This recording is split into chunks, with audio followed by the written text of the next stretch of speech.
Commandment 8, Part 4. What to do instead.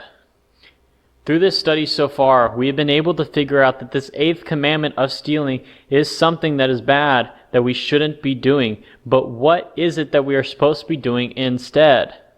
In Matthew chapter 6, verse 19 through 21, in which it says, "Do not lay up treasures on earth for yourselves, where moth and rust does corrupt, and where thieves break through and steal.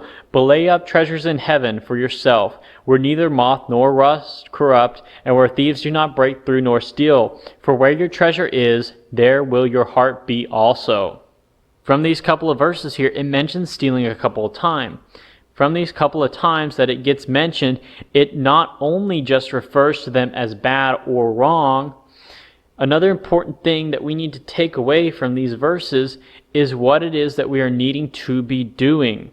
Here in Matthew, it talks about two different situations. The first one is just laying up treasures here physically on the earth. Whenever we do this, it is the opportunity to fade away in time and for it to get stolen. However, when we get into this 20th verse here, it gives us the solution of what it is that we are needing to be doing instead. We are told that we are supposed to be laying up treasures in heaven. Because of this, we are given two different kinds of options here, making it as simple as possible, either earthly things or heavenly things. What this means is, would we rather want to work and focus on the things that will last or the things that won't? Putting into terms like this, I think the answer is pretty simple. Would we rather want something that won't last very long, or would we rather want something that is forever? We all want something that lasts forever. This is why these verses here try to emphasize to us that it is better to be focusing on the things that are eternal rather than temporary. This is how it needs to be with us in this life. Physical things don't matter in the long run, only heaven. Ephesians chapter 4, verse 28, in which it says, "Let him who stole steal no more, but rather let him labor, working with his hands the thing which is good, so that he might have something to give to him who needs." This verse talks about the same kind of stuff that we talked about before, but that by not stealing, it is a transformation of a believer's life to not do it anymore, and aligns their life with God's, all by reinforcing a new moral and ethical standard associated with Christian living. Actual work is something that was presented as a divine authority as far back as Genesis chapter 2, verse 15, when God put Adam to work in the Garden of Eden. While manual labor is something that is often looked down upon, Christianity elevated the value of honest work through the teachings like over in Proverbs chapter 14, verse 23. This verse talks about how working with his hands the thing which is good. Not only through this phrase highlighting the virtue of self-sufficiency, but the importance of contributing in a positive manner to society.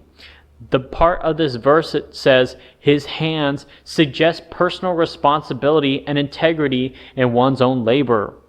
Then when it talks about which is good, it aligns with the broader biblical teaching that work should not only provide for oneself, but it should also be serving others too. Galatians chapter 6, verse 10. The main thing to learn from this passage is the purpose behind work. Working is not merely for self-sufficiency, but instead generosity. With stealing, it is all about serving oneself and not worrying about others. The Bible reiterates itself over and over again about this same principal philosophy of loving one's neighbor, found in Mark chapter 12, verse 31. Other concepts align with the same lines of sharing resources, found in Acts chapter 2, verses 44 through 45.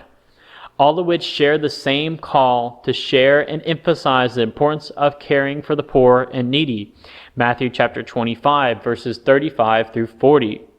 This principle of generosity is a reflection of God's own nature, one who can provide abundantly for his creation. This here is the difference that we are needing to look for. Not only are we told simply that stealing is something that is bad and we are not supposed to be doing, but through these Bible verses and commandments that we have read and talked about, that we need to go further than simply just not to steal. We are told that we are needing to instead go the complete opposite way with it and use what we earn honestly to help others with it. By these verses that we have looked at in this study, we are told that instead of being greedy and taking from others, that we are instead commanded to give to others and be of a kind and generous heart.